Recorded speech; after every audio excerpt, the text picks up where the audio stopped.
A new NBA season is quickly approaching, and that means it's time to scope out players who will burst out onto the scene and make a name for themselves. I compiled a list of players who are primed for a potential breakout season and narrowed it down to about 6 players I'm interested in for this video. The term breakout can be relative for any level of player in whatever team context. It could be a breakout role player, a rookie that no one saw bursting onto the scene so quickly, or it could be that second or third year player making the leap. There are different ways for a player to take a leap in play. I tried to stray away from the obvious examples of budding star players and lottery picks that are expected to get better for their franchise, but let's talk about a few players who I think are primed to have breakout years this upcoming season.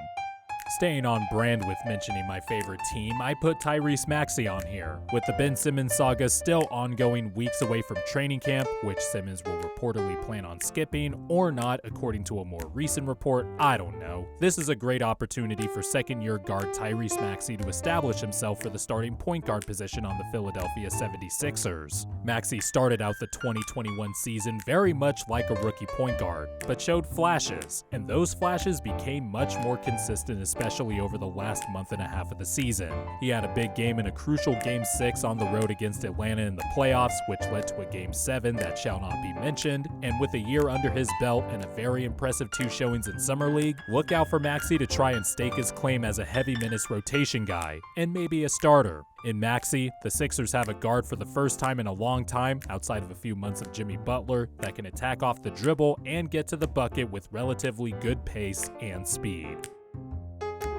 Wendell Carter Jr. has a great chance to establish himself for a rookie extension in the offseason with the Orlando Magic. Between him and fellow 2018 draftee Mo Bamba, I think it's pretty clear Carter should start, and I still think there is a good player in there. He needs to stay healthy, but I really think having the first 2 years of your NBA career under Fred Hoiberg and Jim Boylen as your coaches is like being held back in school a few grades in terms of development. After being traded at the deadline last season, Carter now has a fresh start in Orlando. There is now a new coach who has a great reputation for developing players, and there are plenty of guards around Carter's age that he can grow with. Throw in Chuma Okeke and hopefully a healthy 60-ish game season from Jonathan Isaac. I think this is a roster of intriguing young players with different skill sets, and they will be allowed to explore and make mistakes. Wendell Carter hasn't been in that type of fostering environment, especially in Chicago under Boylen and his leadership council. Heading into his first training camp with the Magic, we could possibly see Carter finally realize his talents.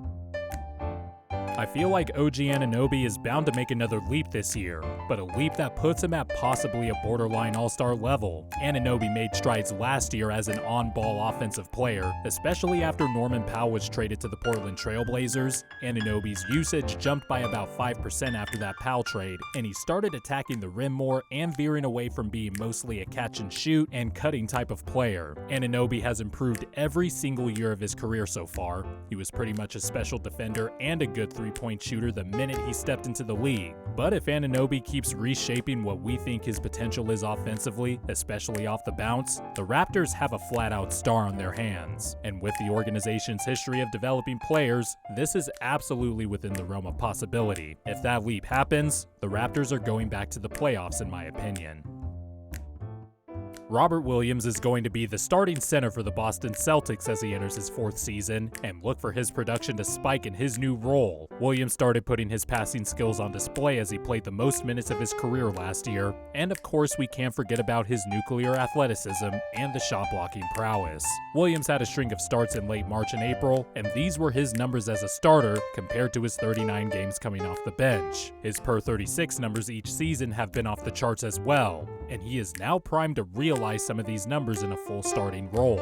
His 4-year, $48 million extension, which kicks in 2022-23, will most likely be an absolute bargain of a contract in a few seasons. I have mentioned him before in a previous video, but Javon Carter could have a chance on the Nets to put himself on the radar of more NBA fans in the same way Bruce Brown did for the team last season.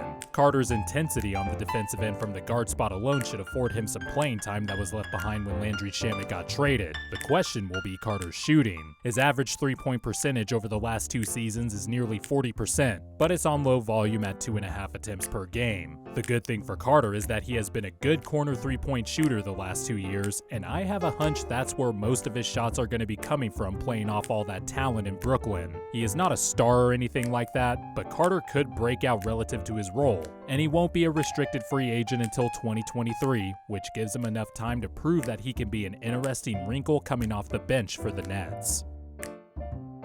Whoa, wait a minute. Didn't we see Darius Garland take a jump in his play last year? Yes, we did.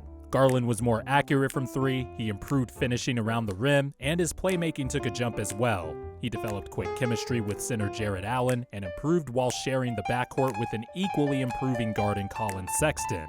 This year, I think we will see Garland take another huge step and truly have control of the team as a point guard. I don't think the Cavs will make the play-in tournament like the organization seems to think they can push for this year, but the team has a better starting 5 on paper this year in my opinion, and the projected starters should continue to complement Garland's game and help him develop even more. I also can't wait to see Garland develop chemistry with rookie Evan Mobley, who I imagine will probably come off the bench to start the year.